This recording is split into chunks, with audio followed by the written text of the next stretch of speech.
أعوذ بالله من الشيطان الرجيم بسم الله الرحمن الرحيم நபி அவர்கள் ஹிஜ்ரா செல்லுதல். குறைஷிகளின் திட்டமும் அல்லாஹ்வின் ஏற்பாடும். குறைஷிகள் தங்களின் அன்றாட வேலைகளில் சகஜமாக ஈடுபட்டு தங்களின் செயல்பாடுகளில் எவ்வித மாற்றமும் தெரியாத விதத்தில் நடந்து கொண்டார்கள். பிறர் இந்த சதித்திட்டத்தின் வாடையை கூட நுகர முடியாத வண்ணம் அந்த குறைஷிகள் நடந்து கொண்டார்கள். இவர்கள் அல்லாஹுக்கு சூழ்ச்சி செய்ய நாடினார்கள்.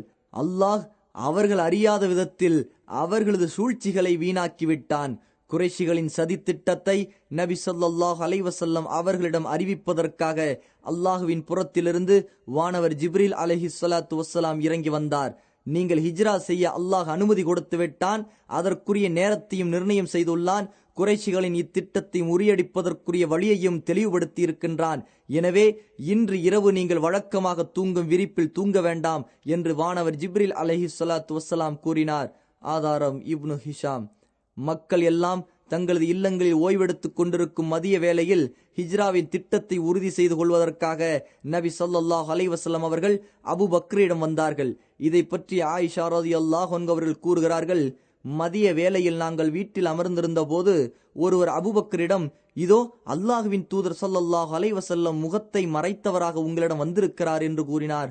அது நபி ஸல்லல்லாஹு அலைஹி வஸல்லம் எங்களிடம் வரும் வழக்கமான நேரமல்ல. எனது தாயும் தந்தையும் நபி அவர்களுக்கு அர்ப்பணமாகட்டும். அல்லாஹ்வின் மீது சத்தியமாக இந்த நேரத்தில் அவர்கள் வந்திருப்பதற்கு காரணம் ஏதோ ஒரு முக்கியமான விஷயம்தான் என்று அபூபக்கர் ரலியல்லாஹு அன்ஹு அவர்கள் கூறினார்கள். எங்களிடம் வந்த நபி ஸல்லல்லாஹு அலைஹி வஸல்லம் உள்ளே வர அனுமதி கேட்கவே அபூபக்கர் ரலியல்லாஹு அன்ஹு அனுமதி கொடுத்தார்கள். உள்ளே நுழைந்த நபி ஸல்லல்லாஹு அலைஹி வஸல்லம் அபூபக்கரிடம், உங்களுடன் இருப்பவர்களை உடனே வெளியேற்றுங்கள் என்று கூறினார்கள். அதற்கு அபூபக்கர் ரலியல்லாஹு அன்ஹு அவர்கள், அல்லாஹ்வின் தூதரே, நான் உங்களுக்கு அர்ப்பணமாகட்டும், இங்கு உங்கள் குடும்பத்தார்கள் தான் இருக்கிறார்கள் என்று கூறினார்கள். அப்போது நபி ஸல்லல்லாஹு அலைஹி வஸல்லம் அவர்கள், எனக்கு மக்காவை விட்டு வெளியேறுவதற்கு அனுமதி கிடைத்து விட்டது என்றார்கள். அதற்கு அபூபக்கர் ரலியல்லாஹு அன்ஹு, அல்லாஹ்வின் தூதரே, நான் உங்களுக்கு அர்ப்பணமாகட்டும், நானும் உங்களுடன் வருகிறேன் என்று கூறவே நபி ஸல்லல்லாஹு அலைஹி வஸல்லம் சரி என்றார்கள். ஆதாரம் இப்னு ஹிஷாம். பின்பு ஹிஜ்ரா எவ்வாறு செய்ய வேண்டும் என்ற திட்டத்தை அபூபக்கர் ரலியல்லாஹு அன்ஹு அவர்களுடன் பேசி முடிவு செய்து கொண்டார்கள். வீட்டிற்கு திரும்பிய நபி அவர்கள் அன்று சூரியன் மறைந்து இருட்டுவதை எதிர்பார்த்திருந்தார்கள். தான் குறைஷிகளின் தீய திட்டத்தை தெரிந்து கொள்ளாதது போன்றே தன் அன்றாட செயல்களை வழக்கம் போல் செய்து கொண்டிருந்தார்கள். குறைஷிகளின் தீய திட்டத்திலிருந்து தன்னை பாதுகாத்துக் கொள்வதற்காக பிறர் தனது ஹிஜ்ராவின் திட்டத்தை தெரிந்து கொள்ளாதவாறு நடந்து கொண்டார்கள். சுற்றி வளைத்தல். குறைஷிகளின் தலைவர்கள் பகலில் தாங்கள் செய்த தீய திட்டத்தை நிறைவேற்றுவதற்காக 11 மூத்த தலைவர்களை தேர்வு செய்தார்கள். 1 அபு ஜஹல் இப்னு ஹிஷாம், 2 ஹக்கம் இப்னு அபு ஆஸ், 3 உக்பா இப்னு அபு முஈத், 4 நலுர் இப்னு ஹாரிஸ், 5 உமையா இப்னு கலஃப், 6 ஜம்ஆ இப்னு அஸ்வத், 7 துஐமா இப்னு ஆதி, 8 அபு லஹப், 9 உபை இப்னு கலஃப், 10 நுபை இப்னு ஹஜ்ஜாஜ், 11 முனப்பிஹ் இப்னு ஹஜ்ஜாஜ். ஆதாரம் ஜாதுல் மஆத். பொதுவாக நபி ஸல்லல்லாஹு அலைஹி வஸல்லம் இஷா தொழுத பின் முன்னிரவில் தூங்கி இரவின் நடுநிசிக்கு பின் எழுந்து சங்கைமிகு பள்ளிக்கு சென்று இரவு தொழுகைகளை தொழுவார்கள். அன்றிரவு அலி ரலியல்லாஹு அன்ஹு அவர்களை தனது விரிப்பில் படுத்து தனது யமன் நாட்டு பச்சை போர்வையை போர்த்தி கொள்ளுமாறு கட்டளையிட்டார்கள். மேலும் எந்த ஒரு ஆபத்தும் உங்களுக்கு ஏற்படாது என்றும் அலி ரலியல்லாஹு அன்ஹு அவர்களுக்கு கூறினார்கள். நன்கு இரவாகி அமைதி நிலவி மக்கள் உறங்கிய பின் மேற்கூறப்பட்ட கொலைகாரர்கள் ரகசியமாக நபி ஸல்லல்லாஹு அலைஹி வஸல்லம் அவர்களின் இல்லம் வந்து வீட்டு வாசலில் அவர்கள் எதிர்பார்த்தவர்களாக நின்று கொண்டார்கள். முஹம்மது தூங்குகிறார், அவர் எழுந்து பள்ளிக்கு செல்லும் போது அனைவரும் அவர் மீது பாய்ந்து நமது திட்டத்தை நிறைவேற்றிக் கொள்வோம் என்று எண்ணியிருந்தார்கள். இந்த மோசமான சதித்திட்டம் நிச்சயம் வெற்றி பெறும் என்ற உறுதியுடன் நம்பிக்கையுடன் இருந்தார்கள். அபு ஜஹல் மிகவும் கர்வமும் பெருமையும் கொண்டு சுற்றியிருந்த தனது தோழர்களிடத்தில் மிகவும் பரிகாசத்துடன் பின்வருமாறு கூறிக்கொண்டிருந்தான். நீங்கள் முஹம்மதை பின்பற்றினால் அரபிகளுக்கும் அரபி அல்லாதவர்களுக்கும் அரசர்களாக ஆகிவிடலாம். நீங்கள் மரணித்த பின் மீண்டும் உயிர் கொடுத்து எழுப்பப்படுவீர்கள். அப்போது உங்களுக்கு ஜோர்டான் நாட்டு தோட்டங்களைப் போல் சொர்க்கங்கள் உண்டு. அப்படி நீங்கள் செய்யவில்லை என்றால் அவர் உங்களை கொன்று விடுவார். பின்பு நீங்கள் மரணித்த பின் மீண்டும் உயிர் கொடுத்து எழுப்பப்படுவீர்கள், அங்கு நெருப்பில் நீங்கள் பொசுக்கப்படுவீர்கள் என்று முஹம்மது கூறுகிறார். ஆனால் இன்று அவரது நிலையை பார்த்தீர்களா என்று அபுஜஹல் தனது சகாக்களிடம் கிண்டலும் கேலியுமாக பேசினான். ஆதாரம் இப்னு ஹிஷாம். நடுநிசிக்கு பின் நபி ஸல்லல்லாஹு அலைஹி வஸல்லம் தமது வீட்டிலிருந்து வெளியேறி பள்ளிக்கு செல்லும் நேரத்தை தங்களது சதித்திட்டத்தை நிறைவேற்ற தேர்வு செய்திருந்தார்கள். நடுநிசியை எதிர்பார்த்து விழித்திருந்தார்கள். அல்லாஹ் தனது காரியத்தில் அவனே மிகைத்தவன். வானங்கள் பூமியின் ஆட்சி அவனது கையில்தான் இருக்கிறது. அவன் நாடியதை செய்யும் ஆற்றல் உள்ளவன். அவனே பாதுகாப்பு அளிப்பவன். அவனுக்கு யாரும் பாதுகாப்பு அளிக்க தேவையில்லை. இத்தகைய வல்லமை படைத்த அல்லாஹ் தனது நபி ஸல்லல்லாஹு அலைஹி வஸல்லம் அவர்களுக்கு இந்த நிகழ்ச்சிக்கு பின் குர்ஆனில் இறக்கிய வசனத்தில் கூறியதை போன்றே செய்து காட்டினான். நபியே, உங்களை சிறைப்படுத்தவோ அல்லது உங்களை கொலை செய்யவோ அல்லது உங்களை ஊரை விட்டு அப்புறப்படுத்தவோ நிராகரிப்பவர்கள் சூழ்ச்சி செய்து கொண்டிருந்த நேரத்தை நினைத்து பாருங்கள். அவர்களும் சூழ்ச்சி செய்து கொண்டிருந்தார்கள். அவர்களுக்கு எதிராக அல்லாஹுவும் சூழ்ச்சி செய்து கொண்டிருந்தான். ஆனால் சூழ்ச்சி செய்பவர்களிலெல்லாம் அல்லாஹுவே மிக மேலானவன். அல் குர்ஆன் அத்தியாயம் 8 வசனம் 30. நபி அவர்கள் புறப்படுகிறார்கள். குறைஷிகள் தங்களது தீய திட்டத்தில் எவ்வளவுதான் சுதாரிப்புடனும் விழிப்புடனும் இருந்தாலும் கூட படுதோல்வி அடைந்தார்கள். நபி ஸல்லல்லாஹு அலைஹி வஸல்லம் அவர்கள் வீட்டிலிருந்து வெளியேறி கூட்டத்தை பிளந்து கொண்டு தரையிலிருந்து கைப்பிடி மண்ணை எடுத்து அங்கிருந்தவர்களின் தலையின் மீது தூவிவிட்டு சென்றார்கள். எதிரிகள் நபி அவர்களை பார்க்க முடியாதவாறு அல்லாஹ் செய்துவிட்டான். அவர்களுக்கு முன்புறம் ஒரு சுவரும் பின்புறம் ஒரு சுவருமாக ஆக்கி நாம் அவர்களை மூடிவிட்டோம். ஆதலால் அவர்கள் எதனையும் பார்க்க முடியாது. அல் குர்ஆன் அத்தியாயம் 36 வசனம் 9. நபி ஸல்லல்லாஹு அலைஹி வஸல்லம் இந்த வசனத்தை ஓதியவர்களாக அங்கிருந்து வெளியேறி சென்றார்கள். அங்கிருந்த ஒவ்வொருவரின் மீதும் நபி ஸல்லல்லாஹு அலைஹி வஸல்லம் மண்ணை தூவியிருந்தார்கள். பின்பு அபூபக்கர் ரலியல்லாஹு அன்ஹு அவர்களின் வீட்டுக்கு வருகை தந்து அபூபக்கர் அவர்களையும் அழைத்து கொண்டு வீட்டின் பின்பக்கமுள்ள சிறிய கதவின் வழியாக வெளியாகி மக்காவிலிருந்து யமன் நாட்டை நோக்கி செல்லும் பாதையில் உள்ள சவுர் குகையை வந்தடைந்தார்கள். ஆதாரம் இப்னு ஹிஷாம் ஜாதுல் மஆத். முற்றுகையிட்டிருந்தவர்கள் நடுநிசையை எதிர்பார்த்திருந்த நேரத்தில் தாங்கள் தோல்வி அடைந்து விட்டோம் என்பது அவர்களுக்கு தெரிந்தது. வெளியிலிருந்து வந்த ஒருவர் நபி ஸல்லல்லாஹு அலைஹி வஸல்லம் அவர்களின் வீட்டு வாசலில் இவர்கள் இருப்பதை பார்த்தவுடன், நீங்கள் எதை எதிர்பார்த்திருக்கின்றீர்கள் என்று கேட்டார். அவர்கள், நாங்கள் முஹம்மதை எதிர்பார்த்து இருக்கிறோம் என்றார்கள். அவர், நீங்கள் தோல்வியடைந்து விட்டீர்கள், நஷ்டமடைந்து விட்டீர்கள். அல்லாஹுவின் மீது ஆணையாக இப்போதுதானே முஹம்மது உங்களை கடந்து செல்கிறார். உங்களது தலையின் மீது மண் தூவப்பட்டுள்ளதே, நீங்கள் பார்க்கவில்லையா என்று அவர் கூற, அவர்கள் தங்கள் தலையில் உள்ள மண்ணை தட்டிவிட்டு, அல்லாஹுவின் மீது சத்தியமாக நாங்கள் அவரை பார்க்கவில்லையே, எப்படி அவர் சென்றிருப்பார் என்று திகைத்தார்கள். இருப்பினும் கதவின் இடுக்கின் வழியாக வீட்டிற்குள் பார்த்தார்கள். அங்கு அலி ரலியல்லாஹு அன்ஹு படுத்திருப்பதை நபி என்று எண்ணி, இதோ முஹம்மது தான் தூங்குகிறார், இது அவருடைய போர்வைதான் என்று கூறி அவர் வெளியேறுவதை எதிர்பார்த்தவர்களாகவே விடியும் வரை நின்றிருந்தார்கள். ஆனால் காலையில் விரிப்பிலிருந்து அலி ரலியல்லாஹு அன்ஹு எழுந்து வெளியே வருவதை பார்த்ததும் கைசேதமடைந்து நபி ஸல்லல்லாஹு அலைஹி வஸல்லம் அவர்களை பற்றி விசாரிக்கவே அலி ரலியல்லாஹு அன்ஹு, எனக்கு எதுவும் தெரியாது என்று மறுத்துவிட்டார்கள். ஆதாரம் இப்னு ஹிஷாம் ஜாதுல் மஆத். வீட்டிலிருந்து குகை வரை. நபித்துவத்தின் 14ஆம் ஆண்டு சஃபர் மாதம் பிறை 27 இரவில், அதாவது கிபி 622 செப்டம்பர் 12 அல்லது 13இல் நபி ஸல்லல்லாஹு அலைஹி வஸல்லம் தனது வீட்டை விட்டு வெளியேறி உயிராலும் பொருளாலும் தனக்கு மிகுந்த உதவி ஒத்தாசை செய்து வந்த தனது தோழரான அபூபக்கர் ரலியல்லாஹு அன்ஹு வீட்டிற்கு வந்தார்கள். பின்பு இருவரும் வீட்டின் பின்வாசல் வழியாக புறப்பட்டார்கள். விடியற்காலை உதயமாவதற்குள் மக்காவை விட்டு வெளியேறிவிட துரிதமாக பயணம் செய்தார்கள். குறைஷிகள் தங்களை மிக மும்முரமாக தேட முயற்சி செய்வார்கள்.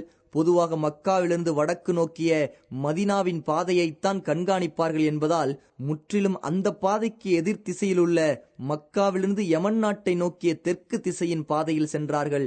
இவ்வாறு 5 மைல் நடந்ததற்கு பின் அங்குள்ள சவுர் மலையை சென்றடைந்தார்கள். இது ஏறுவதற்கு கடினமான பெரிய பாறைகளை கொண்ட உயரமான மலையாகும். இதனால் நபி ஸல்லல்லாஹு அலைஹி வஸல்லம் அவர்களின் பாதங்கள் காயமடைந்தன. எதிரிகள் தங்களின் பாத அடிகளை தெரிந்து கொள்ளக்கூடாது என்பதற்காக குதிகால்களின் மீது நீண்ட நேரம் நடந்து வந்ததால் தான் நபி ஸல்லல்லாஹு அலைஹி வஸல்லம் அவர்களின் கால்கள் காயமடைந்தன என்றும் சிலர் கூறுகிறார்கள். காரணம் எதுவாயினும் சரியே, மலையில் நபி ஸல்லல்லாஹு அலைஹி வஸல்லம் அவர்களால் ஏற இயலவில்லை. ஆகவே நபி ஸல்லல்லாஹு அலைஹி வஸல்லம் அவர்களை அபூபக்கர் ரலியல்லாஹு அன்ஹு சுமந்து கொண்டு மலையின் உச்சியில் உள்ள குகைக்கு சென்றார்கள். அக்குகைக்கு வரலாற்றில் தவுர் குகை என்று கூறுகின்றனர். இருவரும் குகைக்குள். நபி ஸல்லல்லாஹு அலைஹி வஸல்லம் அவர்களும் அவர்களது தோழரும் குகையை அடைந்தபோது, அல்லாஹுவின் மீது சத்தியமாக நீங்கள் உள்ளே நுழையக்கூடாது, நான் தான் முதலில் நுழைவேன், அதில் ஏதாவது தீங்குகள் இருப்பின் அதனால் பாதிப்பு எனக்கு ஏற்படட்டும், உங்களுக்கு ஏற்பட்டு விடக்கூடாது என்று அபூபக்கர் ரலியல்லாஹு அன்ஹு கூறி உள்ளே நுழைந்தார்கள். அக்குகையை சுத்தம் செய்து அதிலிருந்த ஓட்டைகளில் ஒரு ஓட்டையை தனது கீழாடையின் ஒரு பகுதியை கிழித்து அடைத்துவிட்டு மற்ற 2 ஓட்டைகளை தனது கால்களை கொண்டு அடைத்துக் கொண்டார்கள். பின்பு நபி ஸல்லல்லாஹு அலைஹி வஸல்லம் அவர்களை உள்ளே அழைக்கவே அவர்கள் உள்ளே நுழைந்து அபூபக்கரின் மடியில் தனது தலையை வைத்து தூங்கிவிட்டார்கள். சிறிது நேரத்தில் அபூபக்கர் ரலியல்லாஹு அன்ஹு காலில் ஏதோ ஒன்று தீண்டி விடவே வலியினால் வேதனை அடைந்த அவர்கள் நபி ஸல்லல்லாஹு அலைஹி வஸல்லம் விழித்துக் கொள்வார்களே என்ற பயத்தில் அசையாமல் இருந்து விட்டார்கள். எனினும் வலியின் வேதனையால் அவர்களின் கண்களில் இருந்து கசிந்த நீர் நபி ஸல்லல்லாஹு அலைஹி வஸல்லம் அவர்களின் முகத்தை நனைத்தது. விழித்து பார்த்த நபி அவர்கள், அபூபக்கரே, உங்களுக்கு என்ன நேர்ந்தது என்று கேட்டார்கள். என் தாயும் தந்தையும் உங்களுக்கு அர்ப்பணமாகட்டும், என்னை ஏதோ தீண்டி விட்டது என்று அவர்கள் கூறவே நபி ஸல்லல்லாஹு அலைஹி வஸல்லம் தங்களது உமிழ் நீரை அவ்விடத்தில் தடவ அவர்களது வலி தூரமானது. ஆதாரம் ரஜீன், மிஷ்காத். இருவரும் வெள்ளி, சனி, ஞாயிறு ஆகிய 3 இரவுகள் குகையில் தங்கியிருந்தார்கள் என்று கூறப்பட்டுள்ளது. ஆதாரம் ஃபத்உல் பாரி. அபூபக்கர் ரலியல்லாஹு அன்ஹு மகனார் அப்துல்லாஹு அங்கு சென்று இரவு தங்குவார். இதை பற்றி ஆயிஷா ரலியல்லாஹு அன்ஹா அவர்கள் கூறுகிறார்கள், அப்துல்லா புத்திசாலியான நல்ல அறிவுள்ள வாலிபராக இருந்தார். அவ்விருவருடன் தங்கிவிட்டு இரவின் இறுதி பகுதியில் வெளியேறி விடிவதற்குள் மக்கா வந்து விடுவார். அவ்விருவரை பற்றி ஏதாவது செய்திகளை மக்காவில் கேட்டால் அதை நினைவில் வைத்துக்கொண்டு இருள் சூழ்ந்தவுடன் இருவரிடமும் சென்று அந்த செய்தியை எடுத்துரைப்பார். அபூபக்கர் ரலியல்லாஹு அன்ஹு அவர்களின் அடிமையான ஆமிர் இப்னு ஃபுகைரா ரலியல்லாஹு அன்ஹு அங்கு ஆடுகளை மேய்த்து கொண்டிருந்து விட்டு மாலை சாய்ந்தவுடன் அவ்விருவருக்கும் ஆட்டுப்பாலை கறந்து தருவார். இவ்வாறு 3 இரவுகள் அவர் தொடர்ந்து செய்து கொண்டிருந்தார். ஆதாரம் சஹீஹுல் புகாரி. அதிகாலையில் அப்துல்லா இப்னு அபூபக்கர் ரலியல்லாஹு அன்ஹு சௌர் குகையிலிருந்து வெளியேறி மக்காவிற்கு செல்லும் போது ஆமீர் இப்னு ஃபுகைரா ரலியல்லாஹு அன்ஹு தனது ஆடுகளை அப்துல்லாவின் காலடி தடங்கள் மீது ஓட்டிச் சென்று அவற்றை அழித்து விடுவார். ஆதாரம் இப்னு ஹிஷாம். நபி ஸல்லல்லாஹு அலைஹி வஸல்லம் தப்பித்து விட்டார்கள் என்ற செய்தியை காலையில் குறைஷிகள் உறுதியாக தெரிந்து கொண்ட போது அவர்களுக்கு பைத்தியமே பிடித்து விட்டது. நபி ஸல்லல்லாஹு அலைஹி வஸல்லம் அவர்களை பற்றி அலி ரலியல்லாஹு அன்ஹு அவர்கள் விசாரித்த போது அவர்கள் சரியாக பதில் கூறாததால் அவர்களை கடுமையாக அடித்து காபாவுக்கு இழுத்து வந்து சில மணி நேரம் அங்கேயே பிடித்து வைத்திருந்தார்கள். ஆதாரம் தாரிக் தபரி. அலி ரலியல்லாஹு அன்ஹு அவர்களிடம் இருந்து எந்த செய்தியும் கிடைக்காததால் அபூபக்கரின் வீட்டுக்கு வந்து கதவை தட்டினார்கள். கதவை திறந்து வெளியே வந்த அபூபக்கரின் மகளார் அஸ்மாவிடம், உனது தந்தை எங்கே என்றார்கள். அல்லாஹின் மீது சத்தியமாக எனக்கு தெரியாது என்றார் அவர். இந்த பதிலை கேட்ட தீயவன் அபுஜகல் அவரது கன்னத்தில் அறைந்தான். இதனால் அவரின் காது தோடு அருந்து கீழே விழுந்தது. ஆதாரம் இப்னு ஹிஷாம். உடனே அவசரமாக ஆலோசனை சபையை கூட்டிய குறைஷிகள் நபி ஸல்லல்லாஹு அலைஹி வஸல்லம் அவர்களையும் அபூபக்கரையும் பிடிப்பதற்கு அனைத்து வழிகளையும் கையாள வேண்டுமென முடிவு செய்தார்கள். மக்காவிலிருந்து வெளியேறும் அனைத்து திசைகளையும் ஆயுதமேந்திய வீரர்களின் கடுமையான கண்காணிப்புக்கு உள்ளாக்கினார்கள். நபி ஸல்லல்லாஹு அலைஹி வஸல்லம், அபூபக்கர் ரலியல்லாஹு அன்ஹு இந்த இருவரில் ஒவ்வொருவரின் தலைக்கும் 100 ஒட்டகங்கள் பரிசாக அளிக்கப்படும். இவர்களை உயிருடனோ அல்லது பிணமாகவோ யார் மக்காவிற்கு கொண்டு வருகிறார்களோ அவர் யாராக இருந்தாலும் சரி, அவருக்கு இந்த பரிசு உண்டு என்று பொது அறிவிப்பு செய்தார்கள். ஆதாரம் சஹீஹுல் புகாரி. அப்போது கால்நடை வீரர்கள், குதிரை வீரர்கள், காலடி நிபுணர்கள் நபி ஸல்லல்லாஹு அலைஹி வஸல்லம் அவர்களையும் அபூபக்கரையும் சல்லடை போட்டு மலைகள், பாலைவனங்கள், காடுகள், பள்ளத்தாக்குகள் என அனைத்து இடங்களிலும் வலைவீசி தேடினார்கள். ஆனால் அகிலங்களின் இறைவனான அல்லாஹ்வின் பாதுகாப்பில் உள்ளவர்களை அவர்களால் எப்படி கண்டுகொள்ள முடியும்? எதிரிகள் நபி ஸல்லல்லாஹு அலைஹி வஸல்லம் அவர்களை தேடி அலைந்து அவர்கள் தங்கியிருந்த குகை வாசலை வந்தடைந்தார்கள். இதை பற்றி அபூபக்கர் ரலியல்லாஹு அன்ஹு கூறுகிறார்கள், நான் நபி ஸல்லல்லாஹு அலைஹி வஸல்லம் அவர்களுடன் குகையில் தங்கியிருந்த போது எனது தலையை உயர்த்தி பார்த்தேன். அப்போது எதிரிகளின் பாதங்கள் தெரிந்தன.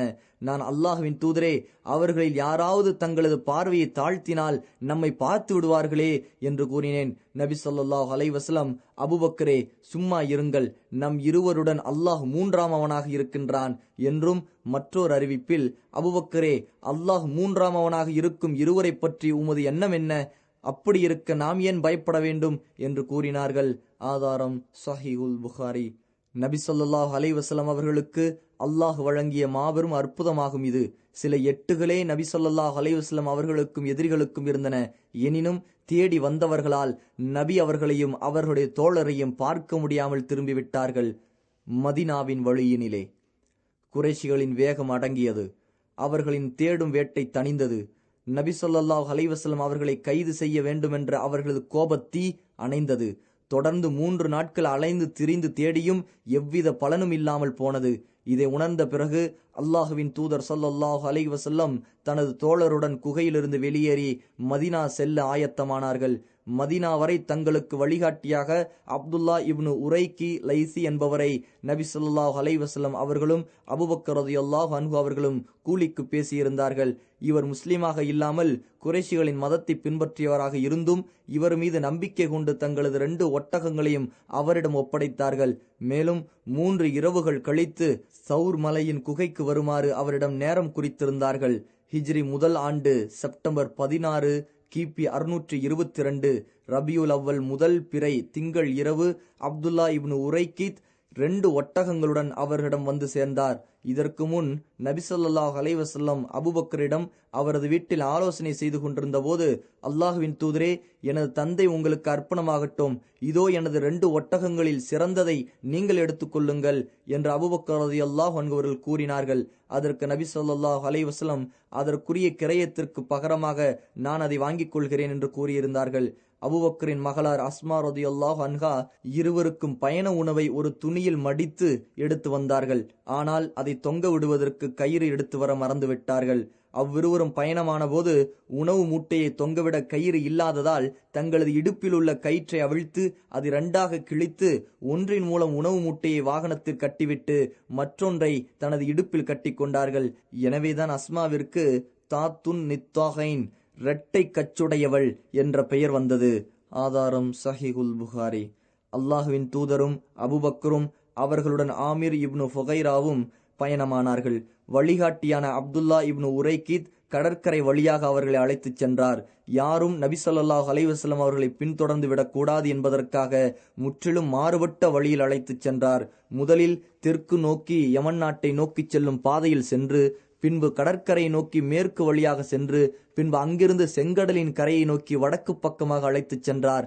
நபி ஸல்லல்லாஹு அலைஹி வஸல்லம் வழியில் எந்தெந்த இடங்களை கடந்து சென்றார்கள் என்பது பற்றி இப்னு இஸ்ஹாக் ரஹ்மத்துல்லாஹி அலைஹி கூறுவதை பார்ப்போம்.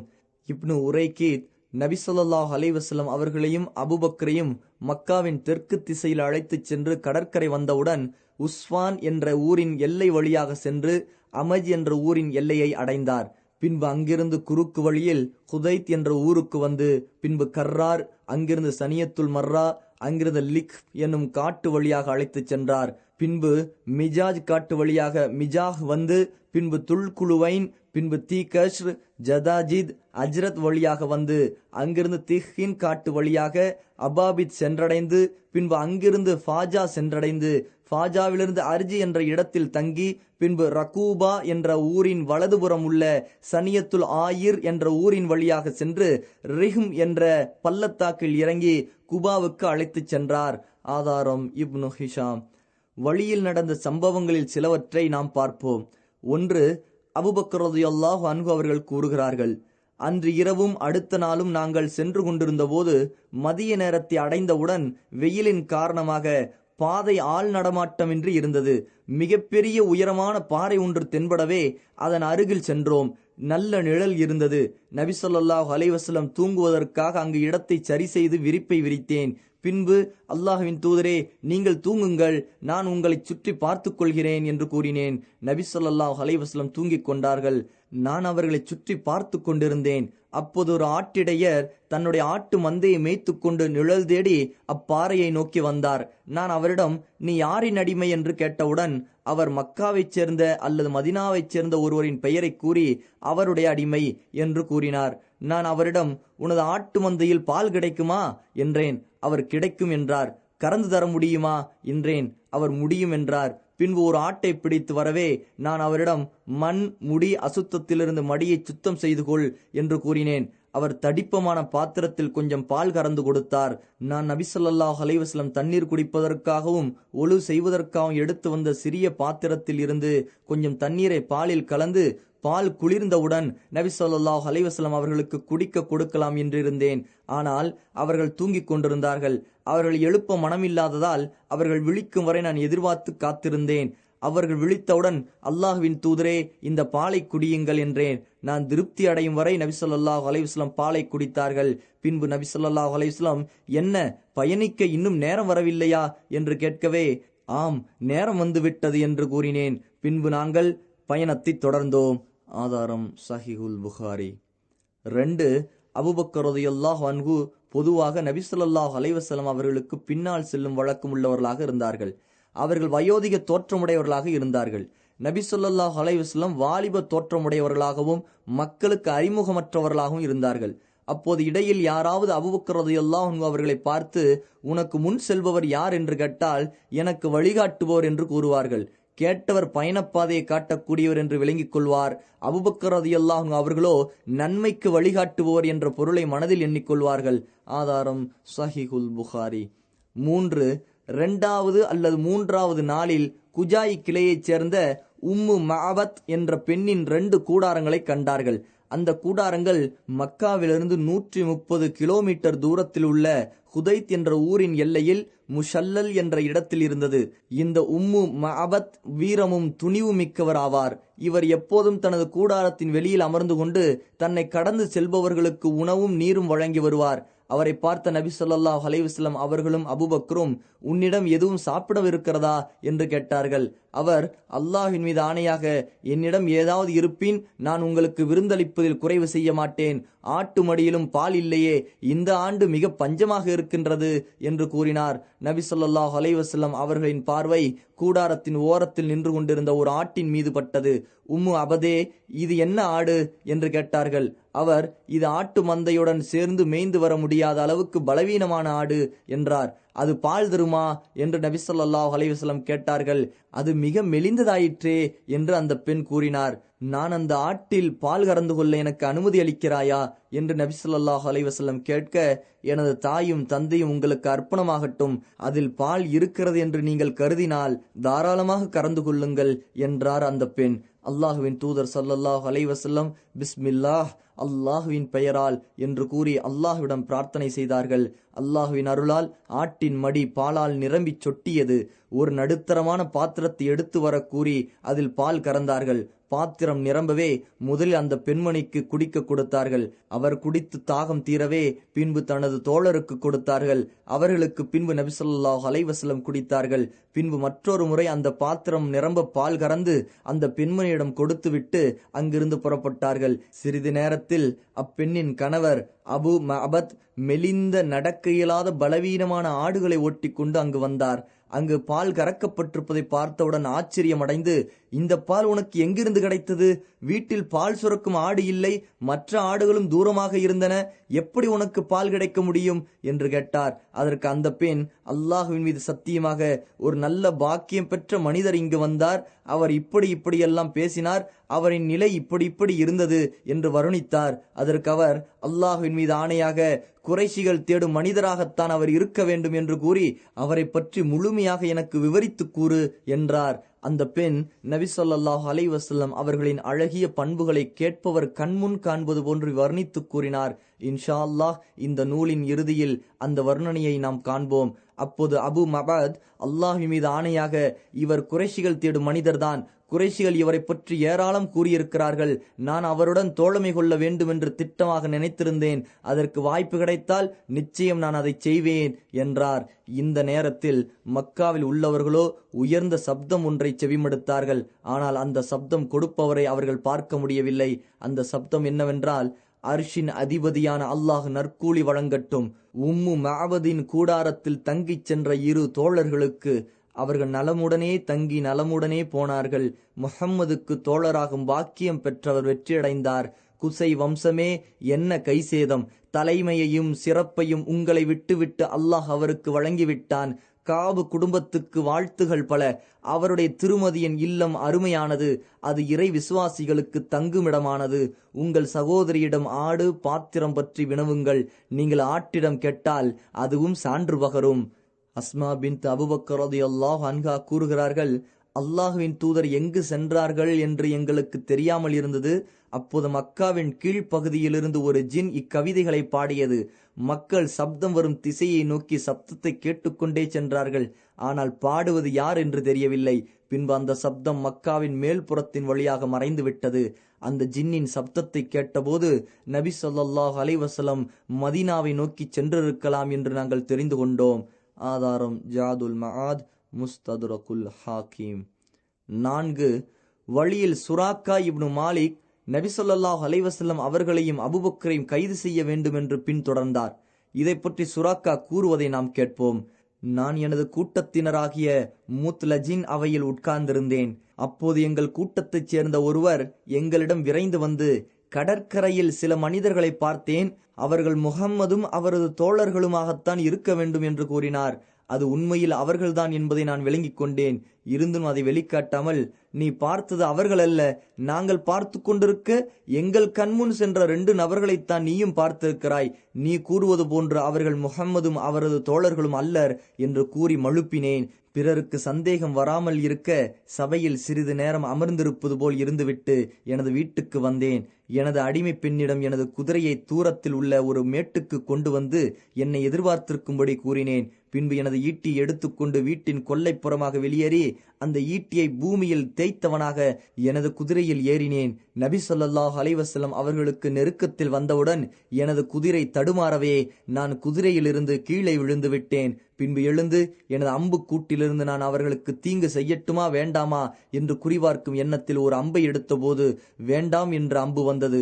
அதில் எனக்கு திருப்தி ஏற்படாததால் மீண்டும் குதிரையில் ஏறி அவர்களை நெருங்க ஆரம்பித்தேன். நபி ஸல்லல்லாஹு அலைஹி வஸல்லம் ஓதும் சப்தத்தை கேட்கும் அளவிற்கு நான் அவர்களை நெருங்கிவிட்டேன். நபி ஸல்லல்லாஹு அலைஹி வஸல்லம் திரும்பி பார்க்காமல் சென்றார்கள். ஆனால் அபூபக்கரோ அதிகம் திரும்பி பார்த்து கொண்டே சென்றார்கள். அப்போது எனது குதிரையின் முன்னங்கால்கள் முழங்கால் வரை பூமியில் புதைந்து கொண்டன. நான் குதிரையிலிருந்து கீழே விழுந்தேன். பின்பு எழுந்து எனது குதிரையை விரட்டவே அது மிகச் சிரமத்துடன் கால்களை வெளியே எடுத்தது. அது நேராக நின்றவுடன் வானத்திலிருந்து புகை போன்று வந்த ஒரு புழுதி அதன் முன்னங்கால்களை காயத்தை ஏற்படுத்தியது. நான் என்ன செய்யலாம் என்று குறிவார்க்க அம்பை எடுத்தபோது எனக்கு பிடிக்காத அம்பே இப்போதும் வந்தது. நான் அவர்களை எனக்கு பாதுகாப்பு தரக்கோரி கூவி அழைத்தேன். எனது சப்தத்தை கேட்டு அவர்கள் நின்று விட்டார்கள். நான் குதிரையில் ஏறி அவர்களிடம் வந்தேன். நான் அவர்களை நெருங்குவதற்கு தடை ஏற்படுவதிலிருந்தே நிச்சயமாக நபி ஸல்லல்லாஹு அலைஹி வஸல்லம் அவர்களின் மார்க்கம் மிகைத்தே தீரும் என்று உறுதி கொண்டேன். நபி ஸல்லல்லாஹு அலைஹி வஸல்லம் அவர்களிடம், உங்களது கூட்டத்தினர் உங்களை பிடித்துக் கொடுப்பவர்களுக்கு சன்மானம் உண்டு என அறிவிப்பு செய்திருக்கிறார்கள். எனவே மக்கள் உங்களை பிடித்துக் கொடுக்க வேண்டும் என்ற வெறியில் உள்ளார்கள் என்று கூறினேன். நான் அவர்களிடம் என்னிடம் இருந்த பிரயாண உணவையும் சாமான்களையும் அவர்கள் எடுத்துக்கொள்வதற்காக அவர்கள் முன் வைத்தேன். ஆனால் அவர்கள் அதிலிருந்து எதையும் எடுத்துக்கொள்ளவில்லை. மேற்கொண்டு என்னிடம் எதுவும் விசாரிக்கவும் இல்லை. இருப்பினும் எங்களின் செய்திகளை மறைத்துவிடு என்று மட்டும் கூறினார்கள். நான் நபி ஸல்லல்லாஹு அலைஹி வஸல்லம் அவர்களிடம் எனக்காக பாதுகாப்பு பத்திரம் ஒன்று கொடுக்குமாறு கூறினேன். நபி ஸல்லல்லாஹு அலைஹி வஸல்லம் ஆமீர் இப்னு ஃபுகைராவிடம் கூறவே அவர் எனக்கு சிறிய துண்டு தோளில் எழுதி கொடுத்தார். பின்பு நபி ஸல்லல்லாஹு அலைஹி வஸல்லம் சென்று விட்டார்கள். ஆதாரம் ஸஹீஹுல் புகாரி. அபூபக்கர் ரலியல்லாஹு அன்ஹு அவர்கள் அறிவிக்கின்றார்கள், நாங்கள் பயணம் செய்து கொண்டிருந்த போது எதிரிகள் எங்களை வலைவீசி தேடினார்கள். ஆனால் சுராக்கா இப்னு மாலிக் இப்னு ஜுக்ஷுமை தவிர வேறு எவராலும் எங்களை கண்டுகொள்ள முடியவில்லை. சுராக்கா எங்களுக்கு அருகாமையில் வந்தவுடன், அல்லாஹ்வின் தூதரே, இதோ நம்மை தேடி வந்து விட்டார்கள் என்று நான் கூறினேன். அதற்கு நபி ஸல்லல்லாஹு அலைஹி வஸல்லம் அவர்கள், நீங்கள் கவலைப்படாதீர்கள், நிச்சயமாக அல்லாஹ் நம்முடன் இருக்கின்றான் என்று கூறினார்கள். அல் குர்ஆன் அத்தியாயம் 9 வசனம் 40. சுராக்கா எங்களை விட்டு திரும்பிய போது மக்கள் எங்களை தேடிக் கொண்டிருப்பதை பார்த்தார். அவர்களிடம், உங்களுக்காக நான் இங்கு எல்லா இடங்களிலும் தேடிவிட்டேன், நீங்கள் இங்கு தேட வேண்டிய அவசியமில்லை என்று கூறி மக்களை திசை திருப்பினார். காலையில் நபி ஸல்லல்லாஹு அலைஹி வஸல்லம் அவர்களை ஒழிக்க வேண்டும் என்று முயற்சி செய்து கொண்டிருந்தவர் மாலையில் நபி ஸல்லல்லாஹு அலைஹி வஸல்லம் அவர்களின் பாதுகாவலராக மாறினார். ஆதாரம் ஜாதுல் மஆத். 5. பயண வழியில் நபி ஸல்லல்லாஹு அலைஹி வஸல்லம் புரைதா இப்னு ஹுசைப் அஸ்லமியை சந்தித்தார்கள். அவருடன் அவருடைய கிளையினரில் 80 குடும்பங்களையும் சந்தித்தார்கள்.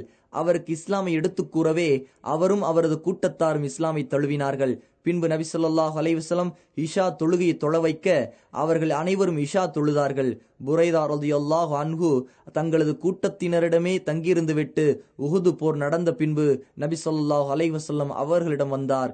புரைதாவின் மகன் அப்துல்லா ரலியல்லாஹு அன்ஹு அவர்கள் அறிவிக்கின்றார்கள், நபி ஸல்லல்லாஹு அலைஹி வஸல்லம் அவர்களின் வழக்கம் நல்ல பெயர்களை கொண்டு மகிழ்ச்சி அடைவார்கள், ஆனால் சகுனம் பார்க்க மாட்டார்கள். நபி ஸல்லல்லாஹு அலைஹி வஸல்லம் மதீனாவை நோக்கி ஹிஜ்ரா சென்று கொண்டிருக்கும் போது எனது தந்தை புரைதா தங்களது குடும்பத்தினர் பனு சஹ்முடன் 70 வாகனங்களில் வந்து கொண்டிருந்தார்.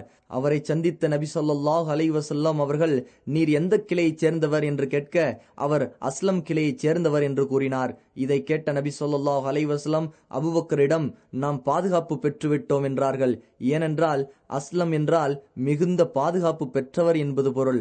பின்பு நபி ஸல்லல்லாஹு அலைஹி வஸல்லம் அவரிடம், நீர் எந்த குடும்பத்தைச் சேர்ந்தவர் என்று கேட்டார்கள். அவர் சகம் குடும்பத்தைச் சேர்ந்தவர்கள் என்றார். நபி ஸல்லல்லாஹு அலைஹி வஸல்லம் அபூபக்கரிடம், உமது அம்பு வெளியாகிவிட்டது, எதிரிகளிடமிருந்து நாம் தப்பித்துக் கொண்டோம் என்று கூறினார்கள். 6. நபி ஸல்லல்லாஹு அலைஹி வஸல்லம் வழியில் அஸ்லம் கிளையைச் சேர்ந்த அபு அவுஸ் தமீம் இப்னு ஹஜரை அல்லது அபு தமீம் அவுஸ் இப்னு ஹஜரை சந்தித்தார்கள். அவர் அர்ஸ் என்ற இடத்தில் ஜுஹ்ஃபா ஹர்ஷா என்ற 2 மலைகளுக்கிடையில் தனது கொழுத்த ஒட்டகங்களை அழைத்துச் சென்று கொண்டிருந்தார். அப்போது நபி ஸல்லல்லாஹு அலைஹி வஸல்லம் அவர்களும் அபூபக்கரும் ஒரே ஒட்டகத்தில் இருந்தார்கள்.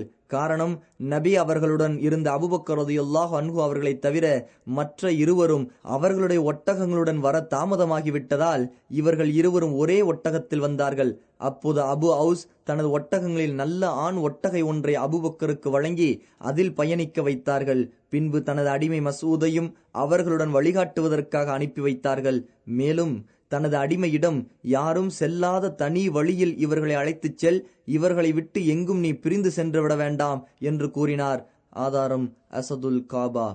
அந்த அடிமை நபி ஸல்லல்லாஹு அலைஹி வஸல்லம் அவர்களையும் அபூபக்கர் ரலியல்லாஹு அன்ஹு அவர்களையும் பத்திரமாக அழைத்து வந்து மதீனாவில் சேர்த்தார். பின்பு நபி ஸல்லல்லாஹு அலைஹி வஸல்லம் அந்த மசூதிடம், உனது எஜமானரிடம் தனது ஒட்டகங்களின் கழுத்துகளில் 2 வளையங்களை கொண்டு அடையாளமிடச் சொல் என்று கூறி அவரை அவரது எஜமானரிடம் அனுப்பி வைத்தார்கள். உஹுது போர் நடந்தபோது மக்காவிலிருந்து இணை வைப்பவர்கள் வரும் செய்தியை அவுஸ் தனது அடிமை மசூதை அர்ஸிலிருந்து கால்நடையாகவே அனுப்பி நபி ஸல்லல்லாஹு அலைஹி வஸல்லம் அவர்களுக்கு அறிவித்து வரச் செய்தார். உஹுது போர் நடந்து நபி ஸல்லல்லாஹு அலைஹி வஸல்லம் மதீனாவிற்கு திரும்பியவுடன் இவர் இஸ்லாமை ஏற்று அர்ஸிலேயே வசித்து வந்தார். ஆதாரம் அசதுல் காபா. 7. பத்தன் ரீகும் என்ற இடத்தில் ஷாம் நாட்டிற்கு வியாபாரத்திற்காக சென்றுவிட்டு திரும்பிக் கொண்டிருந்த ஜுபைர் ரலியல்லாஹு அன்ஹு அவர்களையும் அவர்களுடன் இருந்த மற்ற முஸ்லிம் வியாபாரிகளையும் சந்தித்தார்கள். அப்போது நபி அவர்களுக்கும் அபூபக்கருக்கும் வெண்மையான ஆடைகளை ஜுபைர் அணிவித்தார்கள். ஆதாரம் சஹீஹுல் புகாரி. நபி ஸல்லல்லாஹு அலைஹி வஸல்லம் அவர்கள் குபாவில் நபித்துவத்தின் 14வது ஆண்டு, அதாவது ஹிஜ்ராவின் முதல் ஆண்டு ரபியுல் அவ்வல் பிறை 8 திங்கள் பகல் கிபி 622 செப்டம்பர் 23 நபி ஸல்லல்லாஹு அலைஹி வஸல்லம் குபாவிற்கு வந்திறங்கினார்கள். ஆதாரம் ரஹ்மத்துல்லில் ஆலமீன்.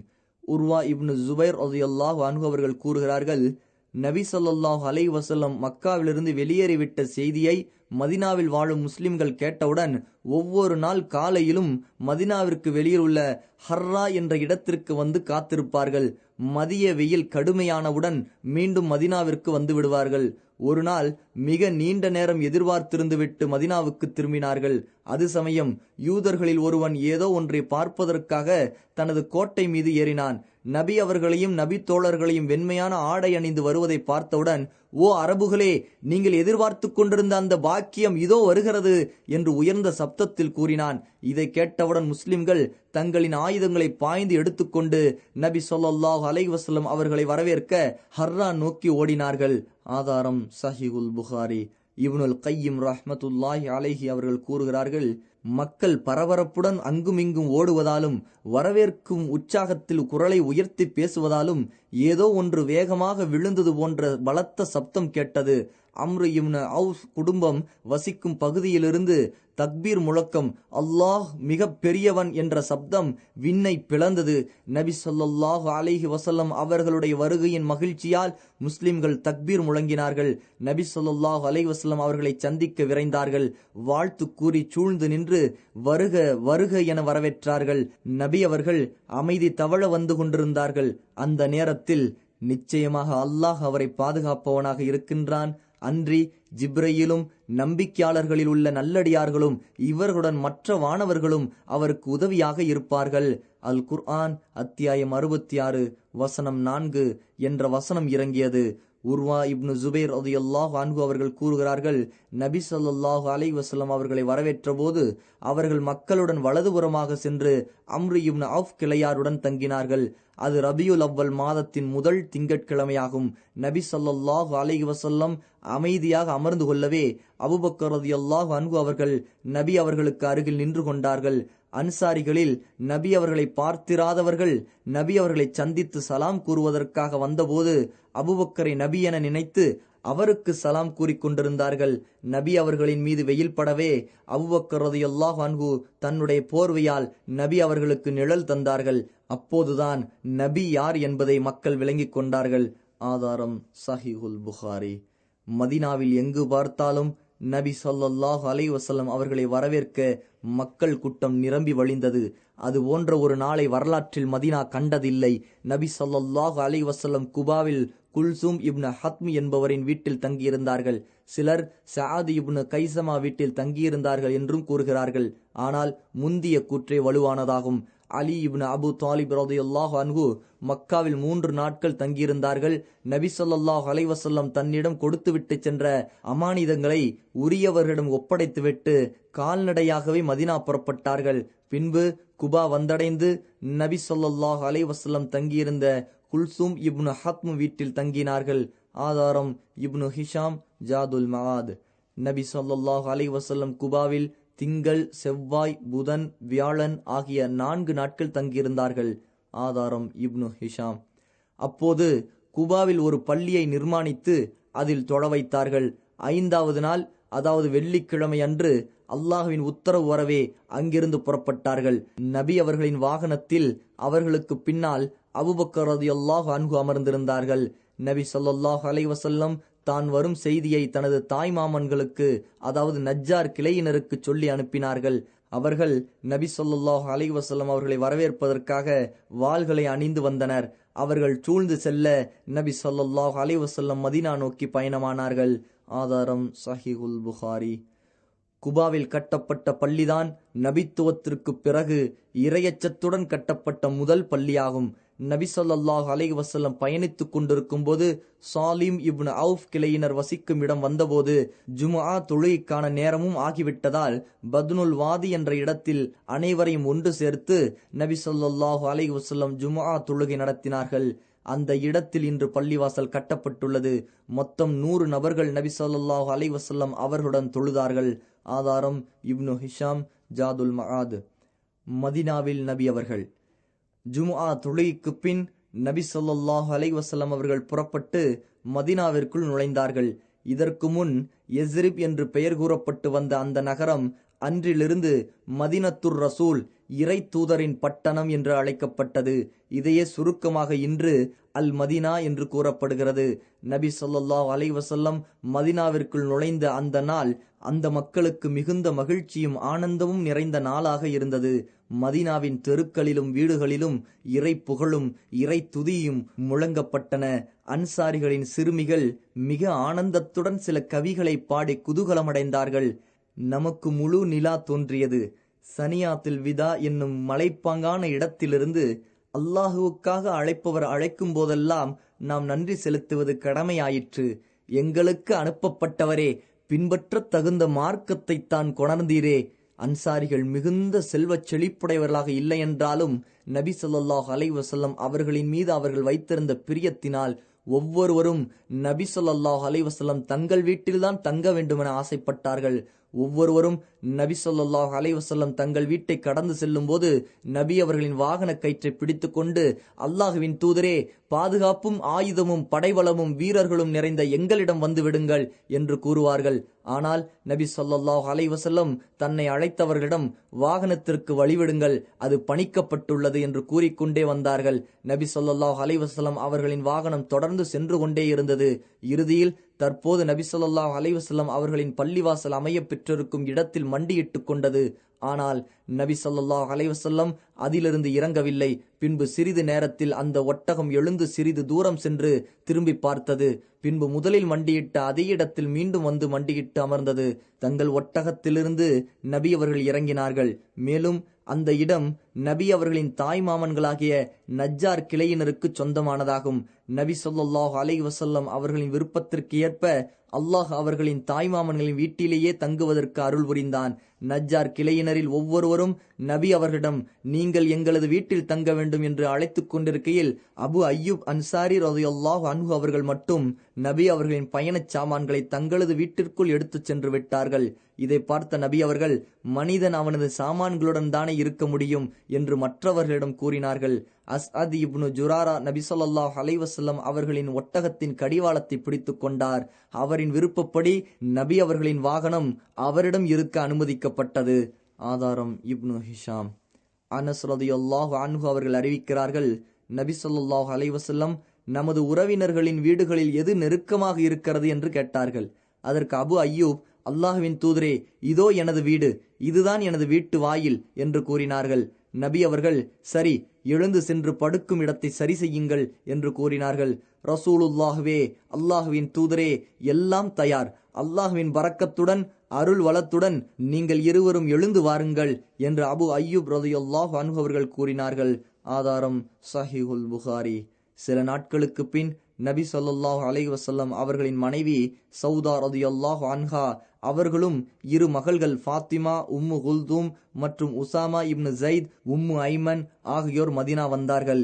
இவர்களுடன் அபூபக்கரின் மகனார் அப்துல்லா, அபூபக்கரின் குடும்பத்தாரையும் அழைத்து வந்தார்கள். இவர்களில் ஆயிஷாவும் இருந்தார்.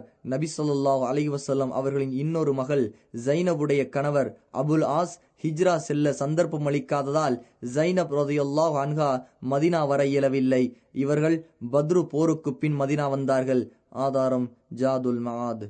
ஆயிஷா ரலியல்லாஹு அன்ஹா கூறுகிறார்கள், நாங்கள் மதீனா வந்தடைந்தோம். அப்போது மதீனா அல்லாஹ்வின் பூமியிலேயே நோய் மிகுந்ததாக இருந்தது. மதீனாவிற்கு அருகிலுள்ள புத்ஹான் என்ற ஓடையில் கலங்கிய நீர் ஓடிக்கொண்டிருந்தது. மேலும் ஆயிஷா ரலியல்லாஹு அன்ஹா அவர்கள் கூறுகிறார்கள், நபி ஸல்லல்லாஹு அலைஹி வஸல்லம் அவர்கள் மதீனாவிற்கு வந்தபோது அபூபக்கர், பிலால் ஆகியோருக்கு காய்ச்சல் ஏற்பட்டது.